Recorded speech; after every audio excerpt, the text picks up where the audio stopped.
a presentar a José Manuel Cruz, todo un hallazgo intelectual y humano. Poeta, un gran poeta, Clausuras, Tierra sin nombre, economista y sobre todo uno de los tipos que mejores vídeos tenemos en Res Hispánica, sobre todo por su vinculación entre el cine y la literatura, que me interesa. Y reitero de nuevo la intervención que he hecho a Miguel. Por eso somos amigos de mucho tiempo. Ahí hay que encenderlo, ¿no? Sí, para que ahora, ya está. Ya, muy bien.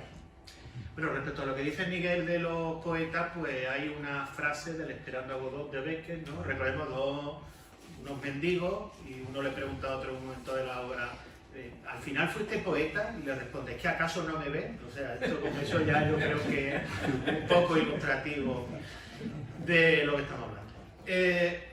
Cuando me incluyó Agapito en una mesa que se llamaba Vieja y Nueva Hispanidad, pues me quedé desconcertado, ¿no? Digo, bueno, ¿de qué puedo hablar? ¿De qué realmente quiere Agapito que yo hable? Yo creo que mi planteamiento inicial es que los hechos son siempre lo mismo, es decir, la hispanidad es siempre la misma, pero nuestra percepción sobre la hispanidad varía. Y yo creo que hay un periodo de tiempo que va de 1992 a 2012, es un periodo de 20 años, y en donde esa percepción sobre la hispanidad experimenta un gran cambio. He elegido esta fecha no de forma aleatoria o caprichosa. El 92 es el quinto centenario del descubrimiento de América. Se prometen, en él hay grande esperanza de prosperidad, de mayor libertad, de mayor progreso. Y cuando vamos 20 años después, en 2012, yo creo que toda esa esperanza pues, no existían ya, no solo en España, sino en gran parte del ámbito hispanoamericano. Se produce en el 92 una celebración de un quinto centenario que evidentemente peca mucho de superficialidad y peca mucho de quedarse meramente en la superficie, brillo hueco, vamos a decir, y en el 2012 nos encontramos al segundo centenario de la Constitución de Cádiz, que ni se celebra ni se conmemora, sí, tendría una celebración, algún acto oficial, algún evento académico, pero nada más a nivel popular no existe impacto ninguno de ese segundo centenario, a pesar de la importancia que la Constitución de Cádiz tiene en una ciudad acosada por los franceses, pues un representante de ambas orillas del Atlántico acuerdan un texto común, algo que tiene una importancia enorme y que pasa sin pena ni gloria su segundo centenario. Pero en medio de esas dos fechas pasan muchas cosas. Pasa algo que ya ha comentado José Sánchez Tortosa, como el desplome de nuestro sistema educativo. Vemos también las consecuencias de quienes niegan la hispanidad, cómo actúan en sus respectivos ámbitos territoriales. Vemos lo que ha pasado en el nacionalismo, por ejemplo, del País Vasco, con esos miles de exiliados que viven en silencio. O sea, hay miles de exiliados que se han tenido que ir de allí y realmente pues, ni se les presta atención, ni realmente ocupan noticias en los medios. Vemos lo que ha pasado en Cataluña, vemos lo que ha pasado en el ámbito iberoamericano, pues lo que puede pasar en Venezuela, Nicaragua, etc. Entonces constatamos que la negación de la hispanidad no lleva a una situación de mayor libertad ni de mayor prosperidad, sino todo lo contrario. Y lo que yo creo, ante eso puedes tener una actitud pasiva o puedes reflexionar sobre qué es lo que hay detrás de eso. Y yo llego a la conclusión que hay dos elementos que podemos empezar por uno o por otro, pero que están íntimamente relacionados. Uno es la banalización o vaciamiento de lo que es la cultura, y otro es lo que es un proyecto de perversión de lo que es la base de la democracia liberal. Podemos empezar por cualquiera de los dos.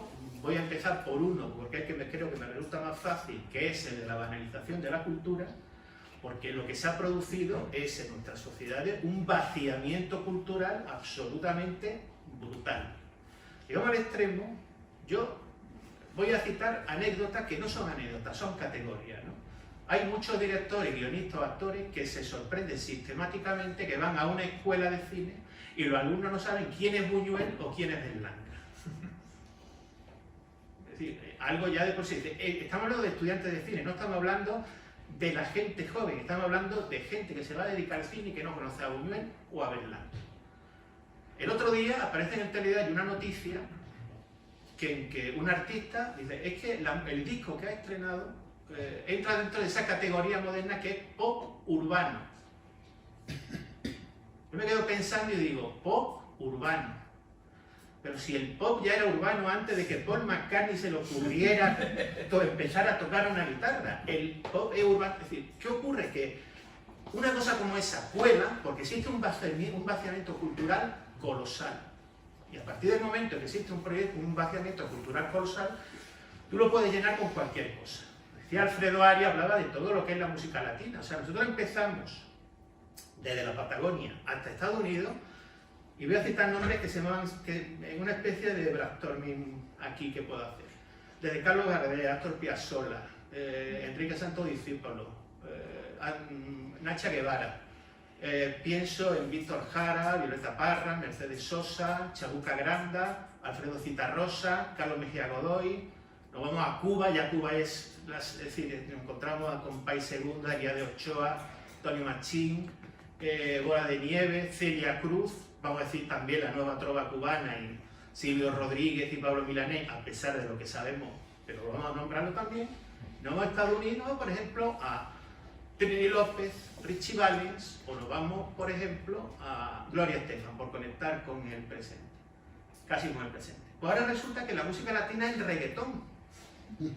Es decir, si tú no tienes en cuenta todos esos antecedentes, puedes vender, efectivamente, que la música latina es reggaetón. Porque si no se desconoce todo eso, si se desconoce todo eso, cualquier cosa, lo puedes llenar con cualquier cosa. Evidentemente, ese vaciamiento que se produce en el aspecto cultural se produce en otro elemento ideológico y se habla de multiculturalismo, y yo lo que creo que no es que haya multiculturalismo, hay puro y simple aculturalismo. Y lo llenas pues como tú quieras, ya a partir de ahí, y ahí entro en lo que es la parte más de perversión de la democracia liberal. El proyecto es que si una nación es un conjunto de ciudadanos libres e iguales, yo creo que eso es la base de la democracia liberal. Ya no somos la nación no es un conjunto de ciudadanos libres e iguales. Somos un conjunto de territorios, que es como en España se quiere hacer, o un conjunto de etnias, ¿no? Ahí está el Estado plurinacional de Bolivia. O ya en la práctica, a nivel general, pues lo que tenemos es que la sociedad está formada no por un conjunto, la nación no es un conjunto de ciudadanos libres e iguales, sino lo que tenemos es un conjunto de grupos sociales. Esto lo explica muy bien, hay una película del hermano de Ridley Scott, el hermano que se suicidó, Tony Scott, del año 2005, que se llama Domino. Esto es un programa de televisión norteamericana, de esto en que hay vigilantes para controlar que los invitados no se peguen entre sí, que no se peguen con el público, y el presentador a la vez azuza a los invitados para que se peguen entre sí y se peguen con el público.